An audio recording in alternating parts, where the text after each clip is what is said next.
School was definitely more hectic today. Dodging the milk wasn't too much of a problem when you're expecting it. Now, why they threw milk, Zim didn't know. Probably some dumb, weird human banishing ritual. Zim sat in Miss Bitter's class as she talked away about the Black Death and how it killed so many humans. Stupid humans. Why not just come up with a cure? He sighed, trying to think of a way out of this mess. He turned his head to the left and noticed something. The Dib wasn't in his seat. Something wasn't right here. He should have told Dib all those things about his medication. Zim was starting to get a horrible feeling about the situation, so he hesitated. Zim raised his hand. Yes, Zim. She hissed out his name. Sir, I need to use the bathroom. Zim was starting to get nervous, sweat pulling down his neck. Why? Need another fixed drug bug? Zita asked. An angry look stripped on her face. Zim turned around and hopped on top of Zita's desk and pulled her by her collar so that their faces were inches apart. Zim is no bug, Zim shouted at her, hissing with malice. Zita's eyes were the size of dinner plates. She could barely speak.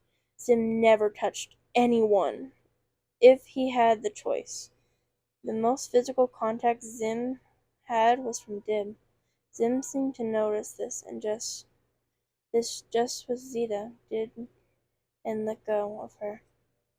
He backed away. Everyone was looking at him like he was insane. No, they were giving him the exact looks that gave Dib. Sit down, Zim. Miss Bitter spoke.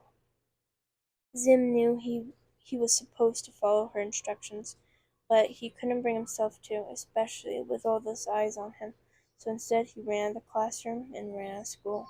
Something was wrong. Why was he behaving so strangely? He needed to get home. Wait, was he paranoid? No. Just being sure, right? He ran to his house and stopped. His door was wide open. Zim felt his spooch stopped.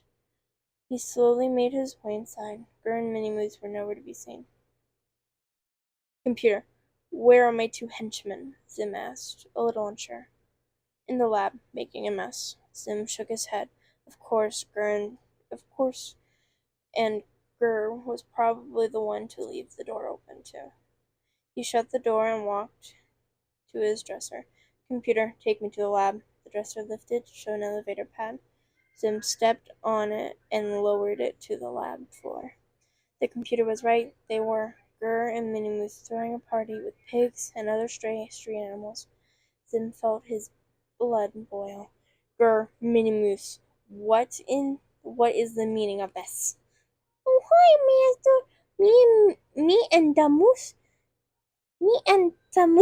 Damus was just having a little party. What are you doing? Gur giggled. Zim growled. No, clean this mess up right now and get rid of these earth creatures now. Oh, okie dokie, Master. Zim rolled his eyes and made it out down the hall into his secret room. Zim opened his pillowcase and counted them. 1, 2, 3, 4, 5, 6, 7, 8, 9. He sighed in relief. All of them were there, and yet he still felt a sense of worry. Zim left his secret room and made his way to his main room. Computer? Ugh. Yes. Show me the footage of today. Alright. A few hours were of nothing but Gur and Minimus playing in the lab. He made a mental note to scold them about that later. Around 11 a.m., Dib showed up.